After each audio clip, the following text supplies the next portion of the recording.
work out. We're going to have to do it one more week. But we're going to get through quite a bit of it today, and I am very, very excited about that. Good morning. I don't know if I even said that, so let me start off by saying that. And welcome anyone online that's joining us as well. We have a few followers that and sometimes we're not here and able to be here in person, and so we watch online. And I just want to welcome everybody here. We are coming back into Luke chapter 15, which has been this combination of stories that Jesus has been telling in response to a very sarcastic question, if you remember, way back in verse 2, where it said the Pharisees and the scribes complained, saying, "This man receives sinners and eats with them." After two previous stories, one about a shepherd who had 100 sheep and lost one and went out to retrieve it, and a woman who had 10 coins and lost one very valuable coin and set off to find it, Jesus is now concluding this amazing chapter with a third parable that's teaching the same lesson, this time about a lost son who is returned. We know the story, at least by name, called the prodigal son. The prodigal son. I chose the title My Two Sons because the story is really not about the prodigal son. It's only 1/3 of the story. There are two other main characters in the story that Jesus focuses on, and they're equally valuable. In fact, you're going to see where the father that we talked about last week and the older son that we're going to talk about beginning today are both really critical in this story. To recap just a little bit, though, for most of the discussion, it's been about this younger brother. He's the title character. He's the one that gets all the attention in the early going. And I don't know how many of you have ever played sports or watched sports, but there's something that most athletes do to get the attention of the opponent, and that is something called a head fake. Anybody know what a head fake is? Where you start one direction and you go the opposite direction. You set up the play by going left, and then you quickly cross over to the right in basketball. And in football, it might be a reverse play where you're trying to get the defense to go in one direction, and then you attack them in their vulnerable spot. Well, Jesus, in this story, has set up a big head fake. A big head fake.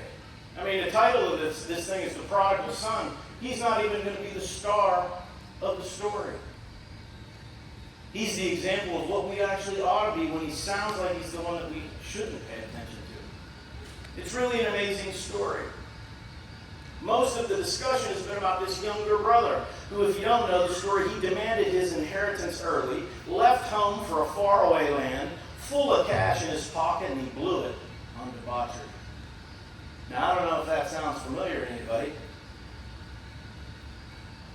I've done a few things that I'm not proud about to stand up here and talk about. I never blew the inheritance. At least not yet. They're joking that there is, what did you say, there isn't much one? You know, there's some stuff, but I haven't blown it yet. And now we come and we've learned that after hitting rock bottom, literally in a pig pen, he's in a pig pen looking at the slop he's feeding to the hogs. Now imagine a young Jewish boy who can't even eat a pig because it's so unclean. He's now feeding them. He's considering consuming their meal because it's better than the options that he has in front of him. And in verse 17, a few weeks ago, it said, when he came to himself. And I think that is such an important realization for all of us. After debating to himself how bad he's messed up his life, he's decided to head home to his father, the best place he could go for help. The best place that he could go for help.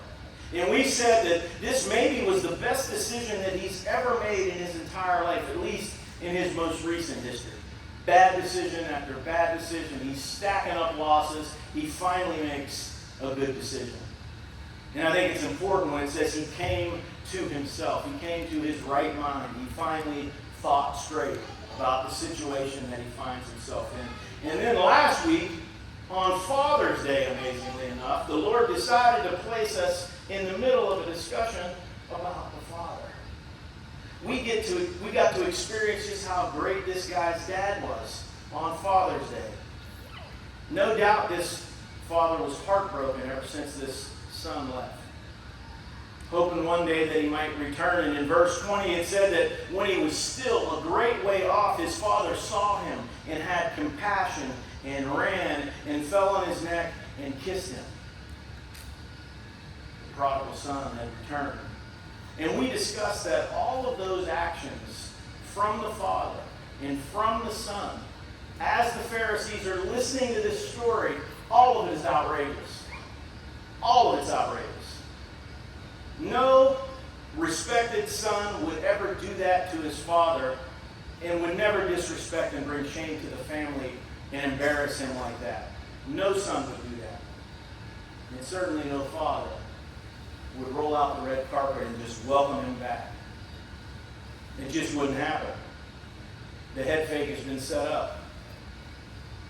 Even the son was shocked at his welcome. In verse 21, it said that the son said to him, "Father, I have sinned against heaven and in your sight, and am no longer worthy to be called your son." He delivered a speech that he had prepared, even though his father had already welcomed him, hugged him, and kissed him, and it wasn't necessary. He didn't need to say you're sorry.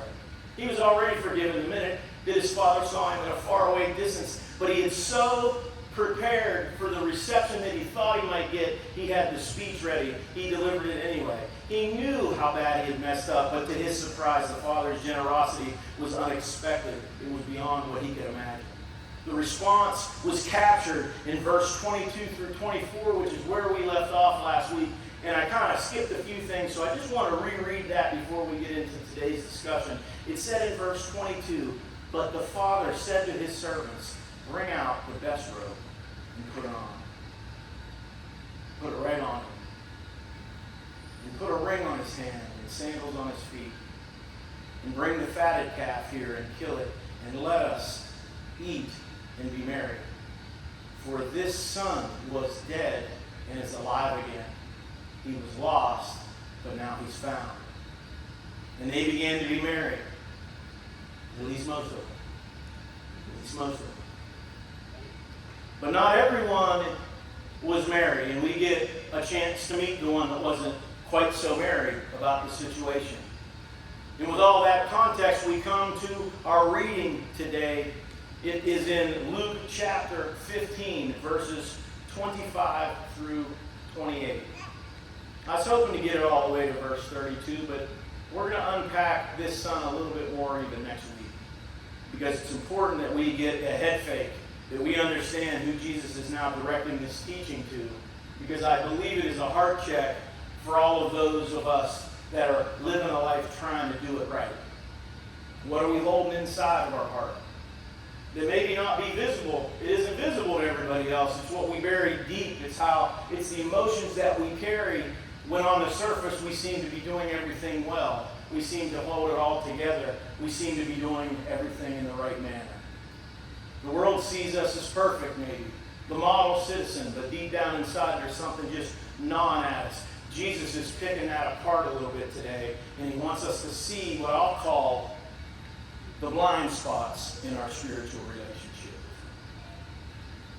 If you can please stand, we're going to read and begin in Luke chapter 15, verses 25 through 28, where we are introduced to this older son. Jesus continues the story, and he says, "Now his older son, the big brother, was in the field, and as he came and drew near to the house, he heard music and dancing. So he called one of the servants and asked what these things meant. And he said to him, 'Your brother has come. And because he has received him safe and sound, your father has killed the fatted calf.' But he was angry and would not go in. Therefore his father came out and pleaded with him." May he bless our understanding of his word this morning. You may be seated. See, the song that we played, that God ran after him, right? We now have seen this father run after both sons. See, both sons are lost. Only one knows it. and has now made an effort to go meet each of them, which I find to be really amazing. See, the younger son who demanded his inheritance early leaves town, goes off to a faraway land, lives this life of wickedness, immorality, and he pays the consequences for his actions. But to everyone's surprise, the response that he gets from his father is truly amazing. It's unexpected for him to have that type of a generosity, that type of forgiveness to his son who's so publicly embarrassed him. And now the head fake comes. The story now shifts. And the story that's called the prodigal son is now moving and is going to be about the older son. The one who stayed home. The one who on the surface seems to be doing everything right. The one that he's doing everything that he's supposed to do. We meet him in the field. He's still working. He follows all of the rules that were laid out by his father. He stayed home. He lives at home. He's handled his responsibilities at home. While the younger son took off, lived it up, the younger son seems to be the bad son in the story, while the older son that is considered the good one on the surface anyway. The setup is complete. And caught in the middle of all of this dysfunction in this family, touching both of these lost lives, is this amazing father. It's managing both situations simultaneously. See, what immediately struck me is that I told you at the beginning of this, I thought when I first heard this story many years ago, and then I lived my life, I kind of thought I was the prodigal son. Right? But the closer I get to it, the more I realize that I really am is the older son. And I'm actually an older brother. So it really hits home. Yes, I left home. Yes, whatever. Came home. That's true. That's only a part of our story. I think the other part of our story is many times in life we're trying to do all the right things. And we still aren't. We're still holding on. And really the operative word is here, you doing it. I'm trying to do it right. I'm trying to handle things. I'm doing it my way. I'm the victim in the crime. We're going to learn about this older brother, and I think that it'll hit home on more people than just me. What I found in this story is that I've lived both of these guys' lives. They're both me at times. And I'm just thankful I have a father in the middle that's holding it all together and helping me see it. As we come to verse 25, the older son, it says that now his older son was in the field. And as he came and drew near to the house, he heard music and dancing. Now, if we had music and dancing, this little one here would be up here just popping it out. I mean, just dancing. Maybe we'll put a song on a little later and she can show you some of her moves. But I saw her at a baseball game this week and she was dancing. She's ignoring me now. She's acting like she doesn't even know who this guy is up front. I know you. I know who you are. He's in the field. It's just another work day. Now, to understand this older son, it's important to understand the sensitivity to the idea of honor and shame in their culture. It's not quite the same for us today, but we still can connect with this attitude, this thought. Everything back then in their lives contributed or detracted from the honor that they created in their families. They avoided public shame at all costs. They did everything with the thought of bringing honor to the family. Nothing was more important than the honor of the family. Boy, don't you miss that a little bit? Don't which kids nowadays honored their families? Well, I think the first problem is most kids don't have families, so there's that little detail that we've blown up in our culture. It's a shame.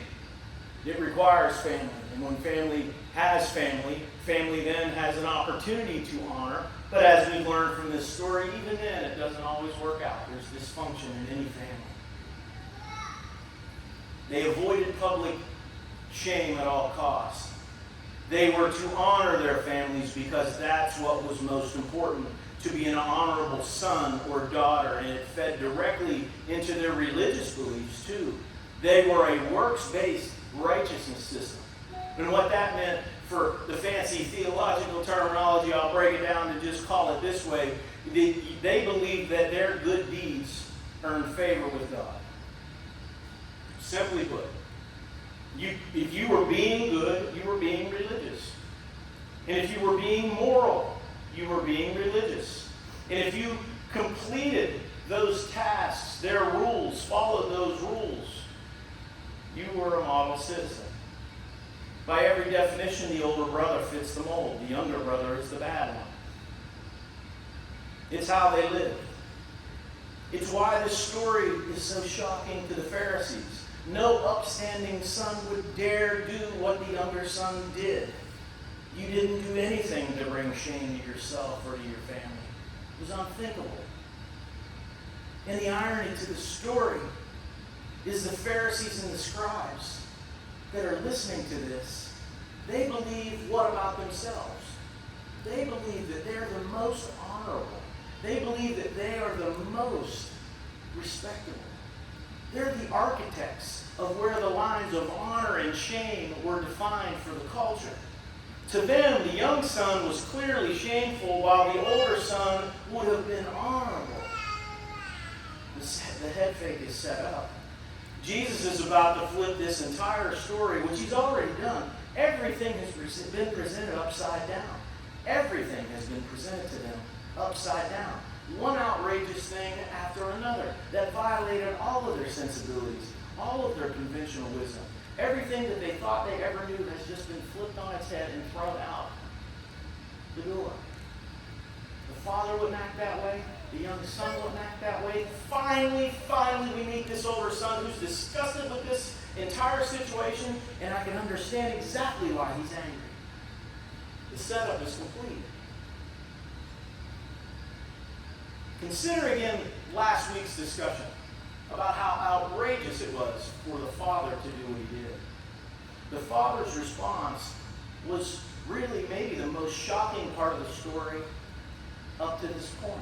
See, they could almost understand it. Most sons wouldn't do it, but maybe there would be one just evil son that would do what the younger son did. Okay, I'll carve out the possibility of that. Maybe that could have happened, albeit rare. But no father would do this. No father would do this. How could any father so easily forgive a son who disrespected and shamed his family the way that he did? This father has spent his entire life building a reputation of honor, and his son throws it away and spits in his face and walks out of the door, and everybody knows it. Jesus is telling them and all of us a story about how salvation works. God forgives the one who asks and who repents without requiring any work, nothing to repay, no matter what the sin is.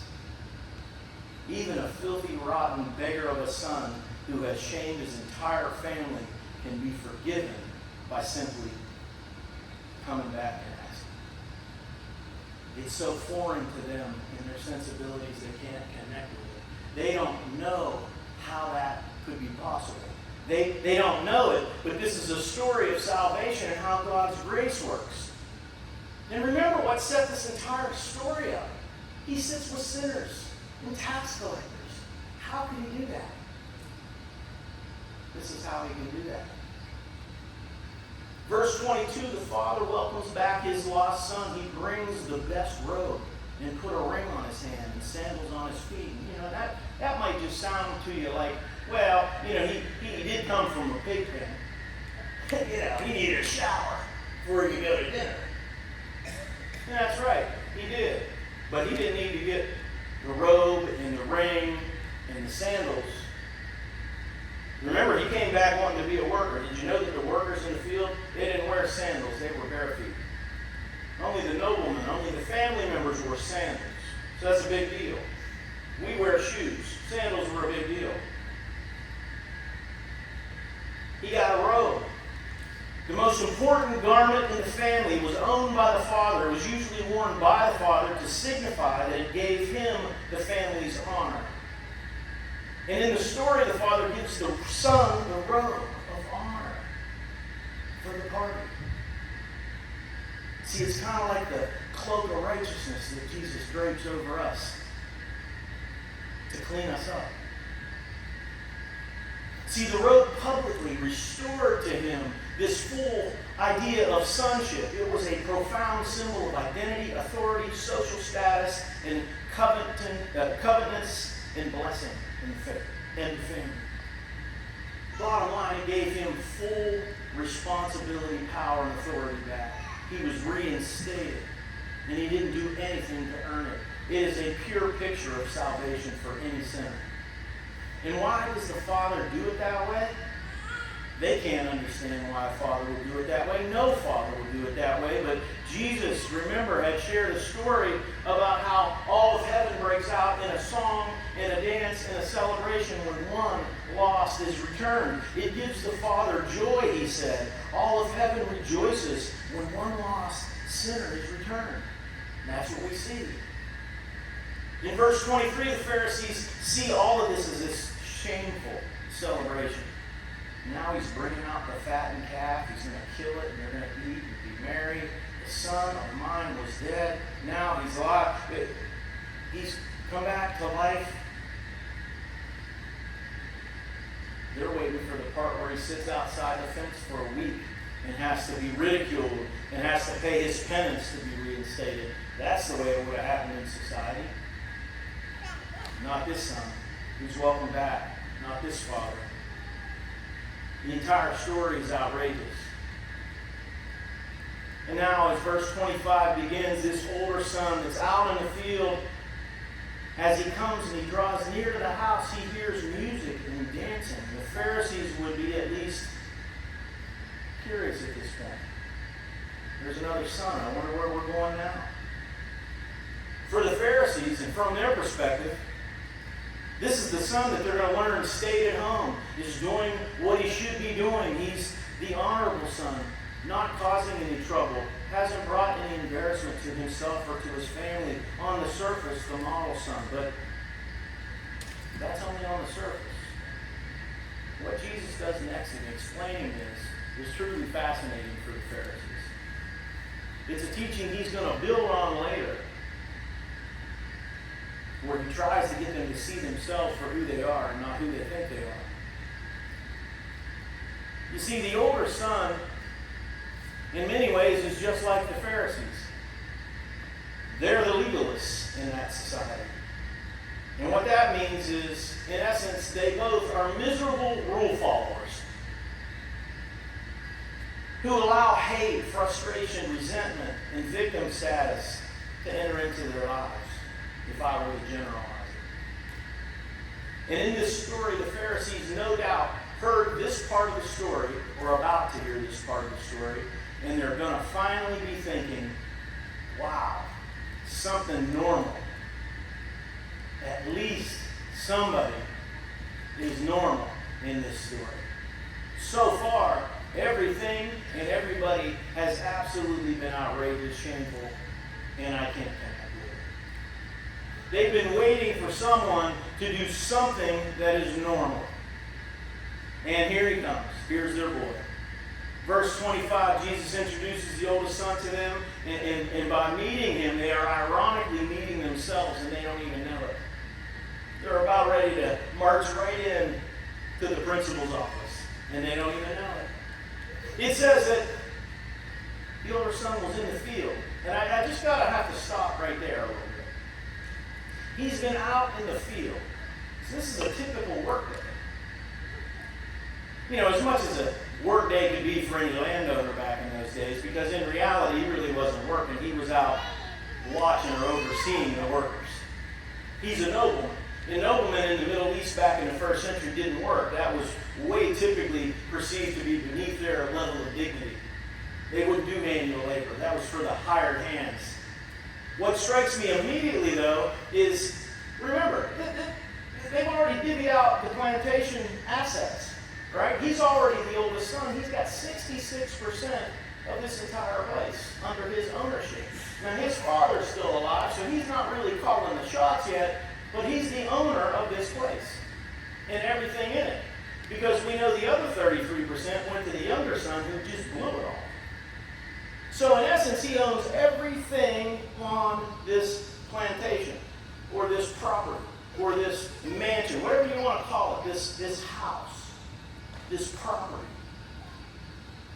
And he's out in the field and nobody has bothered to tell him anything about the fact that his brother is home and there's a big party about to break out. I mean, nobody told him anything. Not even a messenger came out to say, hey, by the way, your brother's back in town. We're going to be having a party tonight. Come on in. Embrace your brother. Help me get this party off the ground. See, the older son that owned the property would have really been responsible in a situation like this to plan this entire event. At least have some say-so in it. Not even his father says to him, take the day off. We're about to celebrate today. Nothing. How could this party be happening and he not know anything about it? I mean, the whole village is coming together at the request of the father to give honor to the younger son, and nobody bothered to tell the older brother anything about this. He's in the field. He's shocked to hear music and noise. Not a word of this gets back to him. To me, it illustrates just how dysfunctional this family is, or maybe I'd say it this way, how dysfunctional his relationship is with his father. See, he's doing all the right things, but he really doesn't pray all that much. See, he comes to church every week, but he really doesn't read his word very often. You see, Jesus is putting a heart check test on every believer that's a Pharisee, who plays church but doesn't live it. See, it's a relationship with the Father that matters, and clearly this situation, he doesn't have a relationship with his Father. See, he's a Pharisee who plays church but doesn't have a relationship with the Father. The Father doesn't go to him. Nobody tells him a thing. And it makes you ask the obvious question, why didn't somebody tell him? And the answer is, it's a story. Those details aren't that important, so Jesus doesn't tell us. But I can't leave it there. I should, but I'm not. I'm going to speculate a little bit as to what might be going on here. Maybe he isn't talking to his father.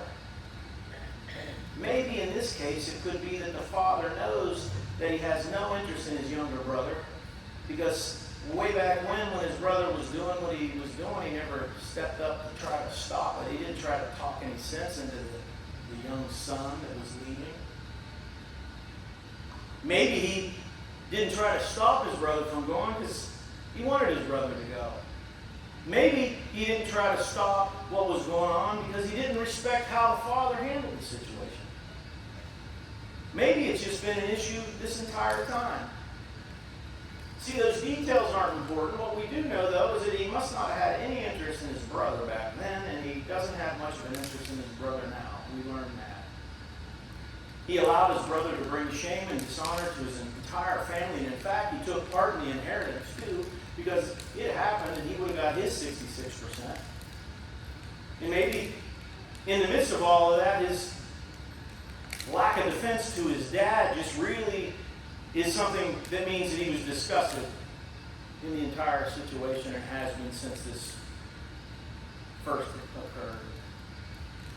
I'd say that the symbolism here is, and what we want to take from it is that one appears on the surface to be the bad son, one appears to be the model citizen, but they're both lost. They're both lost from the Father. In their own unique ways, the younger son is way off in a faraway country and has to return, but the older brother is lost at home. He's in a faraway field, and both are equally lost. And the tragedy in the story is only one is being found. Only one knew he was lost. And it says, as he drew near the house, he heard music and dancing, which you can also assume that this must be a pretty big estate. This is a pretty big place. He's so far off, he doesn't even see the party planning going on until the music starts. And then the music carries further than his eyes can see. See, Jesus is describing something big enough that he would actually be so far away that you don't even know that this huge celebration is about to happen until you hear the music. It is a description that is very similar to his explanation in John 14 when Jesus says that my Father's house has many mansions. It's huge. So I envision this place to be massive. And now the Pharisees and the scribes are about to hear about somebody who turns out to be just like them.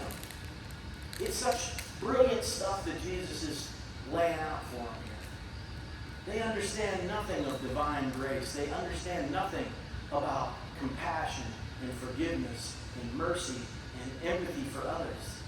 They don't know anything of that. That is foreign to them. They would never do this. They would never act with that kind of kindness to anybody that was beneath them. That isn't how their society worked. They would never desire to reconcile with a son like this. They wouldn't hang with a sinner and a tax collector.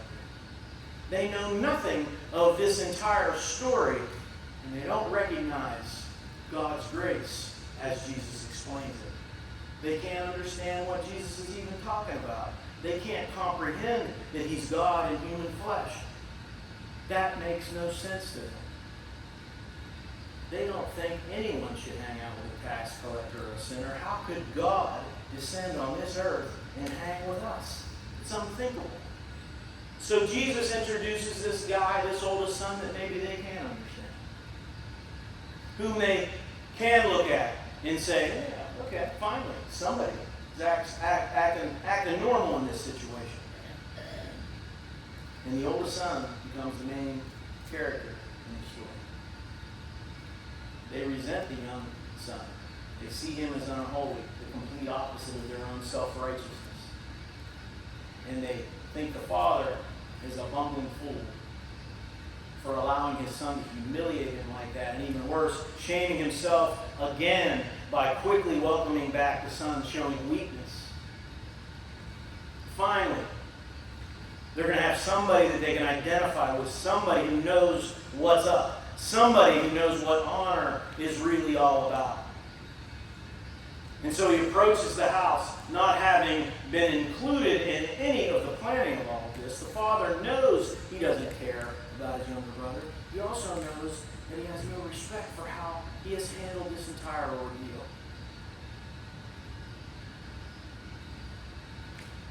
The oldest son is a Pharisee. See, outwardly, he stayed at his father's house. He's dutiful. In the name of the Father, he does everything that the Father has asked. He's received his inheritance too. During that initial split, the land is his now. His wealth and his community reputation is all on the line here too. He's got skin in the game. He appears religious on the surface because he's dutiful. He's doing what he ought to do. On the surface, he alone has tried to uphold the family's honor, while these two have destroyed it. But as he comes, he hears music and dancing. It's a party. It's a celebration. He doesn't even know why yet. Verse 26, he says, so he called one of his servants and asked what these things meant. And amazingly, the servant knew. The servant knows what's going on, and the son doesn't know what's going on. This is a dude that owns the entire place, and he doesn't know what's going on, but his hired hand does. See, I think sometimes the obvious can be right in the middle of our face. The lesson can be right before our eyes, and we don't see it. What does this mean? And he said to him, your brother has come. And because he has been received safe and sound, your father has killed the fattened calf. The workday was over. The announcement went out. The oldest son was the last to know. The youngest son is home, and they're killing the fattened calf. That means a feast is about to begin. The meat's going to be cooking for hours on end. The singing and the celebrating is going to go late into the night. And the celebration is already taking place because we hear the music. He hears the music. And it's in full swing.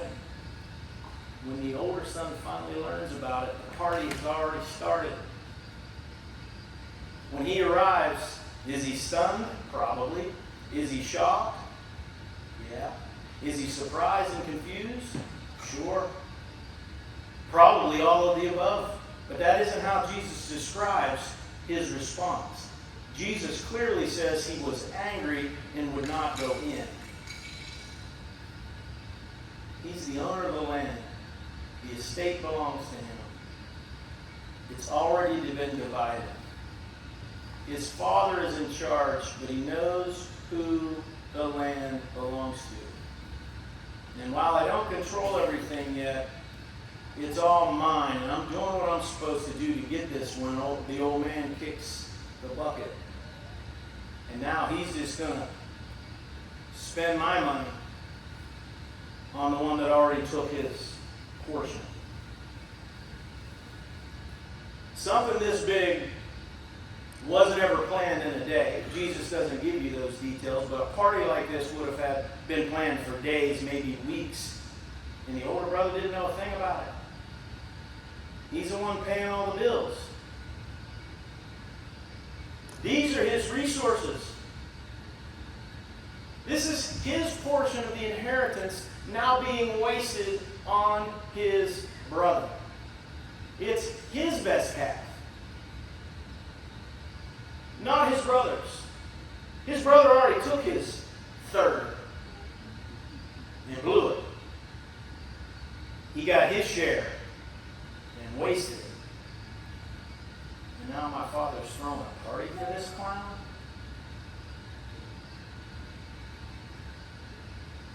And he didn't even consult me.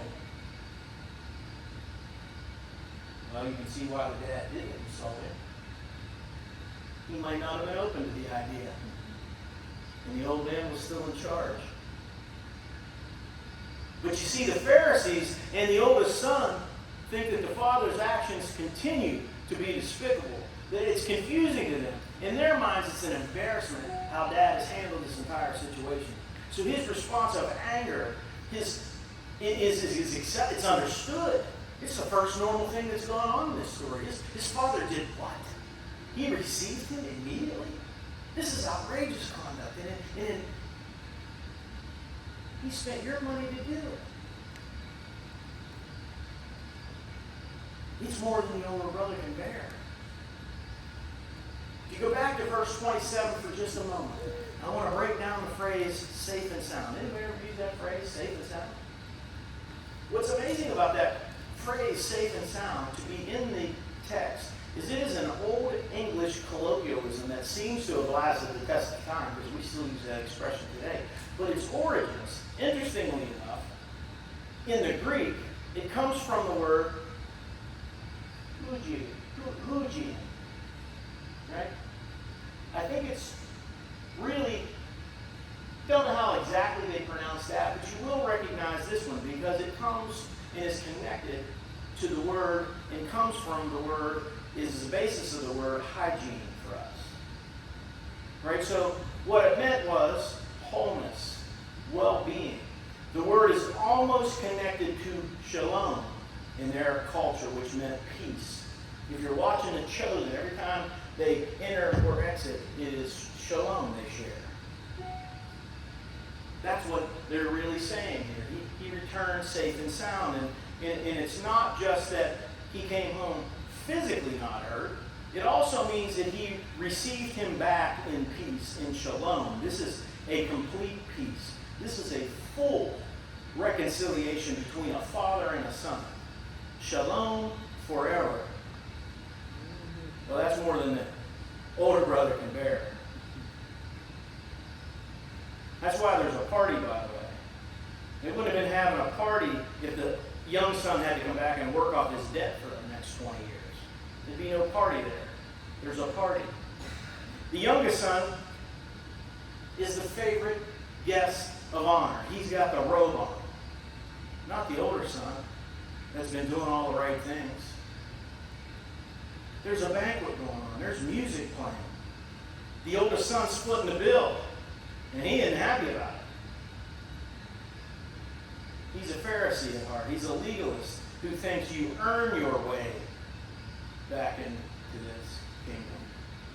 He doesn't understand and doesn't care that it brings the Father joy in finding, saving, forgiving his lost son. Sinners like his brother, sinners, even tax collectors, don't deserve that kind of respect. For the older brother, this is outrageous. And for the first time in the story, the Pharisees are nodding in agreement. Yep, that's exactly what he should be doing. He should be outraged. We're outraged just listening to this ridiculous story. The whole story is just one outrage after another. In verse 28 it says he became angry and was not willing to go in. He wouldn't dare take part in this celebration. He wouldn't even enter. See, the parallels are amazing. If you go to what he taught about later in chapter 13 of Matthew 23, Jesus would tell these same scribes another more direct version of the story when he would say to them, "Woe to you scribes and Pharisees, you hypocrites, because you shut off the kingdom of heaven from men, and you do not enter in yourselves, nor do you allow those who are entering to go in." Brother is a Pharisee. The older brother is a Pharisee. Jesus is telling them, you have no understanding of how salvation works. You have no understanding at all. It's completely warped. It's upside down, your view of how this all works. You can't possibly enter into the kingdom of heaven. What I love about Jesus' teaching techniques, because he does it with us, is that he starts subtly. He starts subtly, just giving you some clues that you might be misguided. It's a little premonition. It's something that you see that you haven't always seen in your life, but it now lets you know that your actions are not what they ought to be, that you're not quite on course the way that you ought to be. And he lets you know that, and it's a soft teaching. This is a soft teaching. He's not mentioning that the Pharisees are the older brother. He's just drawing them into the story so that they can identify with this older brother. But when he got to Matthew 23, he called them hypocrites.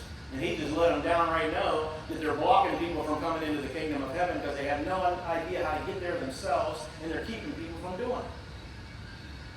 See, in our lives, I think it starts with this subtle little reminder, a little push, a little guide, a little premonition to let you know where you're at. Pretty soon, it becomes a really direct learning, if it's needed. Some of us learn easy, some of us learn hard. Some of us got to be the prodigal son that wasted it all, fell face down, were absolutely desperate before we returned home. While some of us, maybe it's a little easier lesson. Regardless, Jesus is saying you can't understand this. Your perspective is completely wrong. It's completely wrong. Later in the same chapter, Jesus would say this to them. He would say, outwardly you appear righteous to men. Sounds like the older son. Inwardly, you are full of hypocrisy and lawlessness. That's not only the older son in a nutshell. It's also the Pharisees in a nutshell. They hated the idea of grace. They resented mercy. They disrespected this instant reconciliation. It wasn't deserved. They didn't earn it. Jesus flips all of that on its head for them. The older brother has now become the story here. He's now the tragic figure here, not the younger brother. Are you tracking what Jesus did to him? He set him up, and now he's knocking him down. You thought that the older brother was the one that you wanted to model after, but in reality, he's the only one lost. And it's a damning type of loss, because it's a loss that is so blinding to him, he may never ever come out of it. At least his younger brother was face down in a pig pen and knew he'd screwed up his life. Not him, though. He was too close to the flame to see how dangerous it was. The point is, the Pharisees are not only just as at risk as the sinner and the tax collector. According to Jesus, they're even more at risk because they don't realize it. Augustine said, free will without grace has the power to do nothing but sin. And I want to read that to you again. Free will without grace has the power to do nothing but sin. And while he was right, you may not quite understand that just yet. So I want to unpack this a little bit as we close. And I'm going to end here. This is why we got 2 weeks. I want to give you a little deeper connection to kind of some theological learning here. Martin Luther also wrote extensively at length about the subject of this free will and grace. Martin Luther said, our works do not generate righteousness. Our righteousness in Christ generates works. So super important. Super important. And I'm going to be real sensitive about this. I know I got some do-gooders in the crowd here. You know what a do-gooder is? They do good things. They're pleasers. I think and Jenna's going to call me out as a hypocrite here on this. But I have spent most of my life trying to be a pleaser. Not with her. I knew she was going to blow this analogy. Let's throw me out of it, though. How many of you know in your heart you've done good things your whole life? You've tried to do the right things. It's just inherently in you to do that. Okay? A lot of us. Not every one of us. Some of us are despicable. You wouldn't think of anybody if you were the only 2 people on the planet Earth. You'd still be putting yourself first. But there's a lot of people that put others first. And it's just something in them, and they don't understand why it is the way that it is. And I'm only going to give you 2 reasons that it is. And one of them leads you to sin, believe it or not, according to Luther. And the other leads you to salvation. So let's unpack this just a little bit. Among the things that Luther also explained is salvation by grace through faith alone. He kind of began the great doctrine of substitution, imputed righteousness, which is fancy language for saying you didn't earn it. Nothing you could ever do, no good work you could ever perform could earn your righteousness, which completely blows up the entire faith of Judaism that believes that you can follow the rules and you can earn your way into heaven. The Nation of Islam believes if you do follow the rules, you might, no guarantee, but you might make it into heaven. Only the Christian faith has God running toward you, has God doing all the work and you receiving the gift. Salvation is by grace, His grace, through our faith alone. And that's what Luther went. Now, how did he get there? In general, the truth that he discovered and shared didn't just begin there. He went through a process with this. See, we can't earn our salvation. It is a gift from God, is where he ultimately landed. But where did he begin this journey? So hang with me for a minute. And I want to explain this to you before you shut down on me and leave and say, well, Pastor Dave said we should stop doing good things because kindness and acts of kindness lead us to sin. That is not the point of this. That is not the point of it at all. It's to understand why you are led to be doing the things that you do and what it means. What led to this for Luther was his understanding that works couldn't do anything to achieve salvation. And how did he get there? He explained that works that may even appear as good on a human level, acts of kindness that might even help people, acts of kindness that might even relieve people of suffering, acts of charity, whatever they are, Luther said that even they are sinful when done without the right motive. Now let me say it again. All the do-gooders, you can do acts of goodness, and all it does is lead you further into sin. And I know I've lost you already, but that's okay, because I'm going to bring it home. And you will understand this, I believe. There is only one right motive for doing a good thing. Do you know what the right motive is?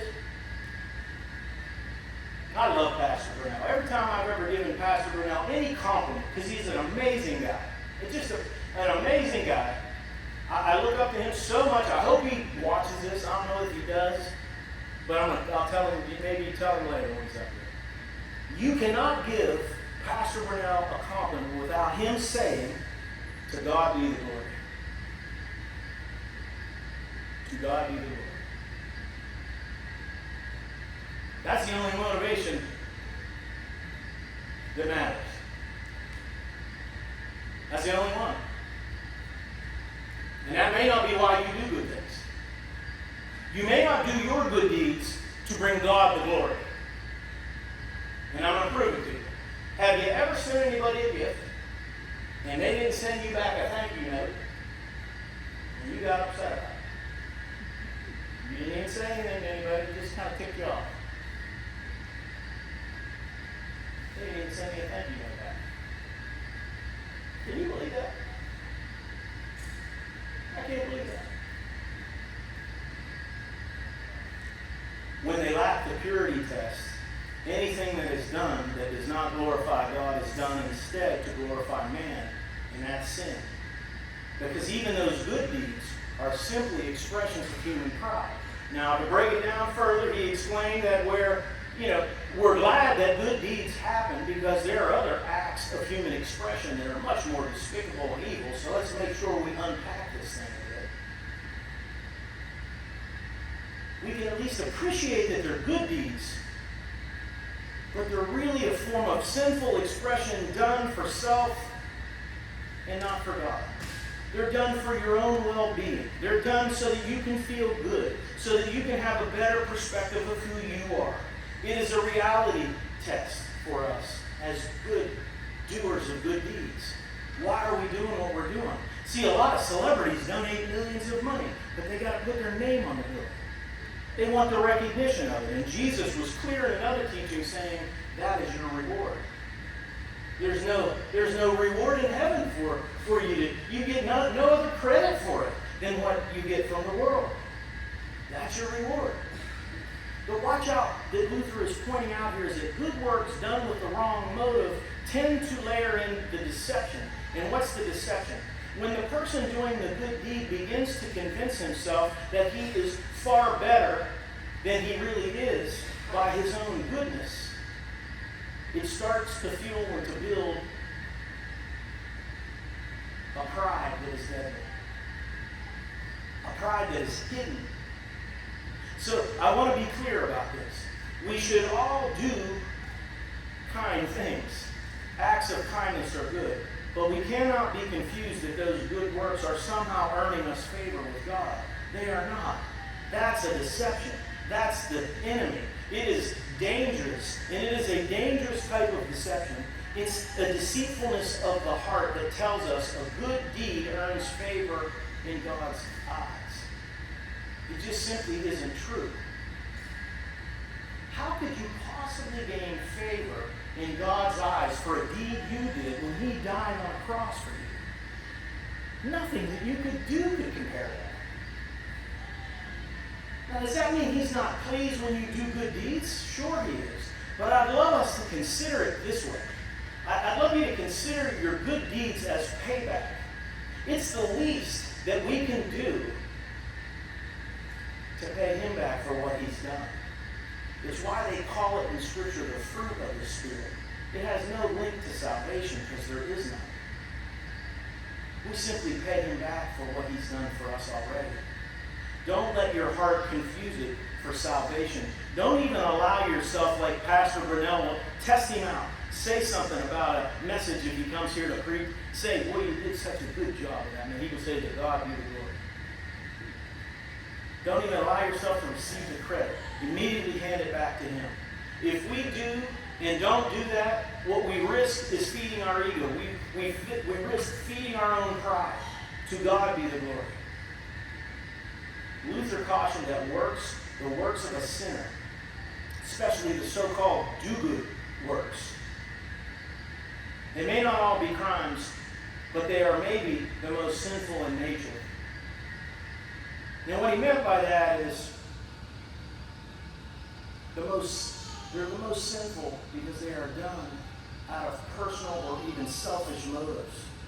And you might not even think of it that way. But a big culprit of it is that you're seeking credit for doing what it is that you do. And when you think of this son is angered because he's been doing what he was supposed to do. And he feels that he's not getting back what he deserves to get back. You can't do it for the recognition. The credit and the good deed can't earn your salvation. If it produces self-gratification, makes you feel good, check it at the door because it's on its way to producing pride. And pride is the head of all sins. Pride comes before the fall. John MacArthur said in a message, and it wasn't in this, but he said in this message, he said in another message, that the very first time you get the first inkling that you are starting to leave the Christian, do the Christian thing well, pump the brake, because you just pumped up your pride that is going to destroy your faith if you continue down that path. He says the very first thought that you're doing it right, you ought to pause and say, thank you, Lord, for allowing me to see that. To God be the glory. It's a spiritual blind spot that they can't see. And in the case of this oldest son, we're going to unpack what it looks like next week. I didn't want to race through what this pride looks like. It's important to kind of unpack it. The caution is, in the real message for us today is continue to do acts of kindness. It is what he wants of us. It is fruit of the Spirit. It is a byproduct of the salvation that you've received. It doesn't earn your salvation, but you're doing it to glorify God. You're doing it so people will say, boy, she is so kind. I wonder what her motivation is. Maybe they'll ask you something and you can say, it's payback for what he did for me. I could work my whole life, and all of my good deeds are going to be filthy rags in front of the Savior. I'm going to need the cloak of righteousness to cover up my holes. Mom said none of us are holy. I think I'm holy every day. I got holes all through me. That wasn't the kind of holy you were talking about. Luther basically said that it's a death cycle. My words, not his. But his warning was to do good works. It can be helpful to others, but deadly to you spiritually if done with the wrong motives, because you won't even see it. Jesus would later say to the Pharisees, you are blind leaders of the blind. On the outside, you are painted white, and on the inside, they're whitewashed tombs. He was telling them the same thing that Luther is warning all of us.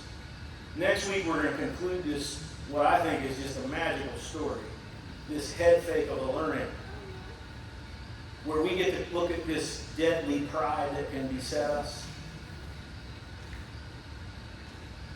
But we will end it here today. Allow Jesus to be your motivation for all the good deeds that you do. Because we got a lot of good doers in here. And I just want us to know and be foundationally sound on why we do the things that we do. So, with that, I will see you, God willing, next week. We'll complete this magical story. And I can't believe how good Bud was. She didn't make any noises up front. I think she likes my shirt says, I have two titles, Dad and Opa. Opa is my grandpa name. I love you, and there's nothing you can do about it. Keep doing the good deeds. Just know why.